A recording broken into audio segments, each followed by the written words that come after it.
अस्सलाम वालेकुम वरहमतुल्लाहि वबरकातुहू। हम टॉक में फ़रीना सिद्दीकी एक बार फिर आपके सामने हाजिर। एक और छोटी सी बात हम वालिदैन के लिए, एक छोटा सा रिमाइंडर। जब अपनी बेटियों की शादियां कर देते हैं तो हम अपनी बेटियों को और अपने दामादों को कंट्रोल करके रखना चाहते हैं।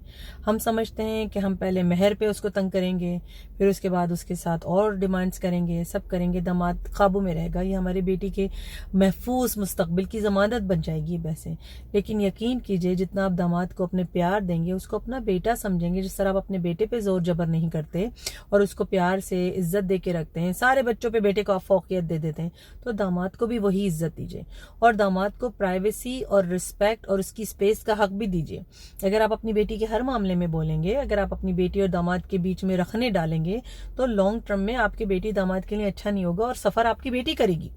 तो अपने दामाद को दबाव में रखना, उसको दबाना या उसके साथ गलत तरीके का बर्ताव करना, उसको बेटा ना समझना, ये गलत है। क्योंकि यकीन कीजिए, शादी के बाद हम कहते तो हैं कि हमारे लिए बेटी से बढ़ के दामाद होता है, नहीं, लेकिन हम सिंसियर तरीके से उसके साथ बर्ताव नहीं करते।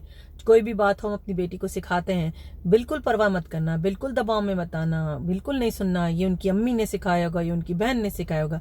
अगर अपने दामाद को आप स्पेस दें, एक नए यंग कपल को आपस में ग्रो करने का मौका दें और अपनी बेटी को बस ये बताएं कि बेटा, जब तक कोई बहुत ही बड़ी बात ना हो, आप अपने मसाइल खुद हल करो। अपने मियाँ से कहो और अपने मियाँ पे ट्रस्ट करो, अपने शौहर पे बिल्कुल कंप्लीट एतमाद करो, ठीक है। तो कोई बुरे से बुरा शौहर भी होता है, अगर औरत का अखलाक अच्छा हो, अगर वो अल्लाह से डरती है और अपने आप को सही करने की सलाहियत रखती है, तो वो बुरे से बुरे शौहर को सही कर सकती है। और अगर औरत के अंदर वो सलाहियत नहीं है, आपने अपनी बेटी को सही तरबियत नहीं दी है, तो वो अच्छे से अच्छे शौहर को ख़राब कर देगी।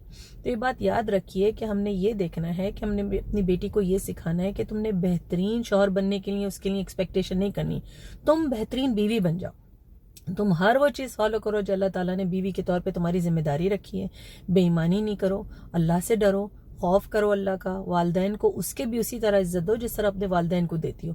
और ज़रा ज़रा सी बात पे परेशानी का मौजब नहीं बनाओ चीज़ों को। मैं तो सास का नहीं करूँगी, ये तो इस्लाम में नहीं है। कि हम अपनी बच्चियों को इस तरह की तरबियत देते हैं कि वैसे तो दीन याद नहीं होता, लेकिन जहाँ सास ससुर की खिदमत की बात आते हमें दीन याद आ जाता है। नहीं, दीन में तो यह है ही नहीं।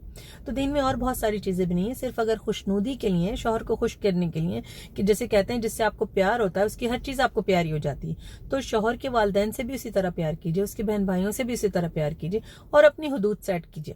अपने आप को सही करने की कोशिश कीजिए तो दूसरे लोग खुद ही सही हो जाते हैं।